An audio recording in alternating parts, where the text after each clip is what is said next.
आज हम पढ़ेंगे GM crops, genetically modified crops या जैव संशोधित फसलें। इस टॉपिक को 3D एनिमेशन और एक कहानी की सहायता से समझेंगे। तो शुरू करते हैं जोबनेर गांव से।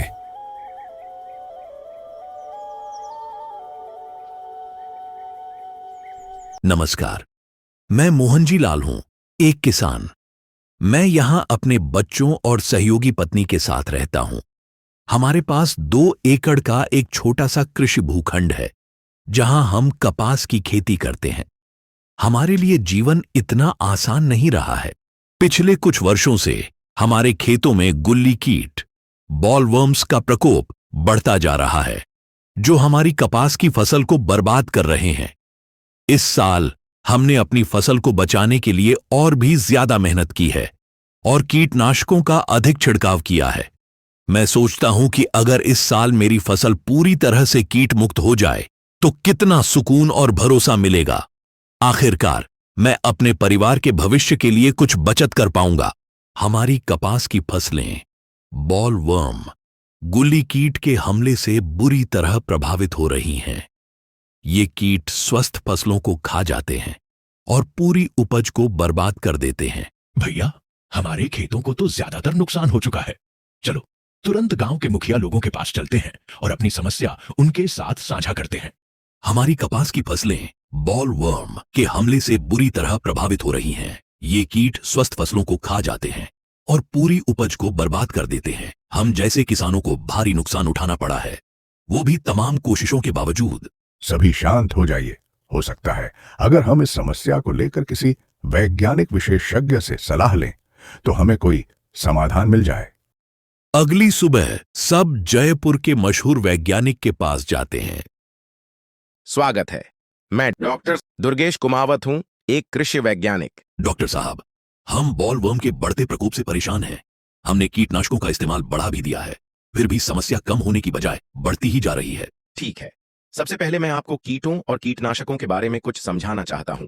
कीटनाशक निश्चित रूप से इन कीटों को मारते हैं, लेकिन जब इनका सालों तक बार बार उपयोग किया जाता है तो कीट धीरे धीरे इनसे प्रतिरोधक क्षमता, रेजिस्टेंस, विकसित कर लेते हैं, जिससे कीटनाशक प्रभावहीन हो जाते हैं।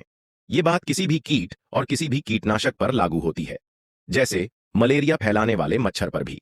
लेकिन सौभाग्य से वैज्ञानिक प्रगति ने बॉलवर्म से लड़ने के लिए एक नया समाधान ढूंढ निकाला है। इसे बीटी बीज कहा जाता है। ये सामान्य बीज जैसे ही दिखते हैं, लेकिन ये तकनीकी रूप से उन्नत जेनेटिकली मॉडिफाइड जीएम बीज होते हैं, जो कपास की फसल को बॉलवर्म जैसे कीटों से बचाने में सक्षम होते हैं। अब मैं आपको जीएम बीज और उनके लाभ के बारे में विस्तार से बताता हूं। दुनिया के हर जीव में जीन नामक सूक्ष्म संरचनाएं होती हैं, जो उनके आकार, रंग, आकार आदि विशेषताओं को निर्धारित करती हैं। बीटी बीजों में एक नया जीन डाला गया है जो कपास के पौधे को बॉलवर्म के हमले से लड़ने की क्षमता देता है। यह जीन मिट्टी में पाए जाने वाले बैसिलस थ्यूरिंजेंसिस बीटी नामक बैक्टीरिया से लिया गया है।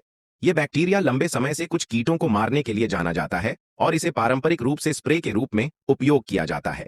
अब यही गुण देने वाला जीन कपास के पौधे में जेनेटिक इंजीनियरिंग तकनीक से डाला जाता है। यह पारंपरिक क्रॉस पोलिनेशन से बिल्कुल अलग प्रक्रिया है। बीटी और नॉन बीटी फसलों की खेती में मुख्य फर्क यह है कि बीटी फसल के चारों ओर नॉन बीटी बीज की एक पट्टी या रेफ्यूज एरिया लगानी होती है। इसका उद्देश्य कीड़ों को बीटी पौधों के खिलाफ प्रतिरोधक बनने से रोकना है। इस क्षेत्र में कीटनाशकों का छिड़काव किया जा सकता है। बीटी बीज अपनाने के फायदे। बॉलवर्म के लिए कीटनाशकों की खपत काफी कम हो जाती है। कपास की फसल सुरक्षित रहती है, उत्पादन में सुधार आता है।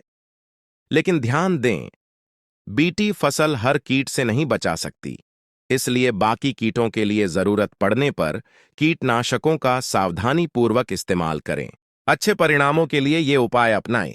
सिर्फ जरूरत होने पर ही कीटनाशकों का छिड़काव करें। खेत को कपास के ठूंठ और बची हुई फसल से साफ रखें।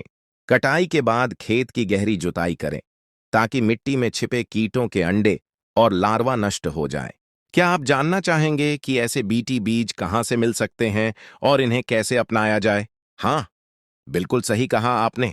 बीटी बीजों से आपको 40% से 50% तक ज्यादा उत्पादन मिल सकता है और कीटनाशकों के उपयोग में 30% से 40% तक की कमी आती है। इसका सीधा असर आपकी खेती की लागत और कमाई पर पड़ता है। बीटी कपास के पत्ते खाने से मवेशियों पर असर होता है क्या? बहुत अच्छा सवाल मोहन जी। यह चिंता कई किसानों के मन में होती है। नहीं, अब तक के वैज्ञानिक शोधों और रिपोर्टों के अनुसार बीटी कपास के पत्ते या हरे हिस्से मवेशियों के लिए हानिकारक नहीं है। बस ध्यान रखें, बहुत ज्यादा मात्रा में कोई भी कपास की पत्तियां नहीं खिलानी चाहिए। बीटी टॉक्सिन का असर सिर्फ बॉलवर्म और उनसे संबंधित कीटों पर होता है। किसी भी अन्य जानवर, चाहे वो गाय, भेड़, बकरी या इंसान हो, पर इसका कोई नकारात्मक असर नहीं होता। मुझे उम्मीद है कि अब आपकी सभी शंकाएं दूर हो गई होंगी। हाँ डॉक्टर साहब, आपका बहुत बहुत धन्यवाद। आपने बीटी फसल के बारे में जो जानकारी दी, उससे हम सभी किसानों को नई उम्मीद और समझ मिली है। अब हम पहले से कहीं ज्यादा आशावादी हैं।